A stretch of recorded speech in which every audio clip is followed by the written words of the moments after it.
कौण्डिन्यधगोत्रोद्भवस्यां वेंकटराजेश्वरराव नामधेयस्यां वरलक्ष्मी नाम्नीं नंदकिशोर नामधेयस्यां अक्षयकिशोर नामधेयस्यां सिंधु नाम्नीं सह कुटुंबानां क्षेमस्थैर्यधैर्यवीर्यब्जयायुरारोग्येन्द्रमानदकाममुक्षा चतुर्विधा फलपुरुषाद सिद्ध्यर्थं प्रभु महापुण्यलिंगेश्वर स्वामी संपूर्ण अनुग्रह करुणाकटाक्षवीक्षणवरदादिद्रशतपुष्पे पूजयामि। ओं शिवाय नमः, ओं महेश्वराय नमः, ओं शम्भवे नमः, ओं पिनाकिने नमः, ओं शशिशेखराय नमः, ओं कालकालाय नमः, विरूपाक्षाय नमः, नीलकण्ठाय नमः, मृत्युंजयाय नमः। पुष्पाणि समर्पयामि।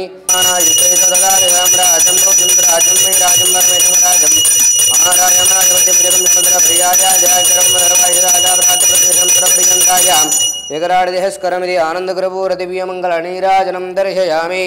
पार्वतीपतये हर हर महादेव शम्भो शङ्कर नमः शिवार्पणमस्तु। शतमानं भवति शतायुत्प्रशतेन्द्रिय आयुष्येवेन्द्रिये प्रतिष्ठति शतमनन्तं भवति शतमैश्वर्यं भवति शतमिति शतं दीर्घमायुः।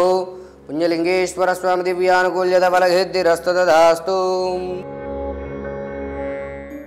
నా పేరు కేవి రాజేశ్వరరావు, ఎల్బీ నగర్ నుంచి వచ్చాను. నేను ఈ అమ్మ నాన్న అనాథాశ్రమం గురించి కొంతకాలంగా నేను అందరి సౌఖ్యాలు, మన సంపాదనలో కూడా కొంత భాగం దాన ధర్మాలు చేయాలి. తర్వాత అనాథలను చూసిన తర్వాత మా మనసు కొద్దిగా చలించింది బాగా. తప్పకుండా కొంత సాయం చేయాలని కొంతకాలంగా నేను అనుకుంటున్నాను. ఈరోజు అనుకోకుండా సంకల్పం తీసుకోవడం జరిగింది.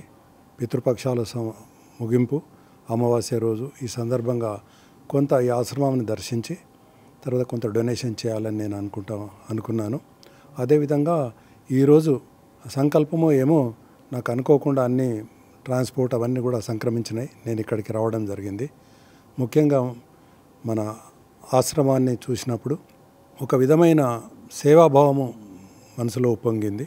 ట్రీట్మెంట్ ఏదైతే ఇస్తుందో 600 మందికి ఈ ఆశ్రమంలో ప్రతిరోజు అన్నదానం అన్ని సౌఖ్యాలు వాళ్ళకు చూస్తూ ఉన్నారు కాబట్టి నాకు చాలా మనసుకు నచ్చింది.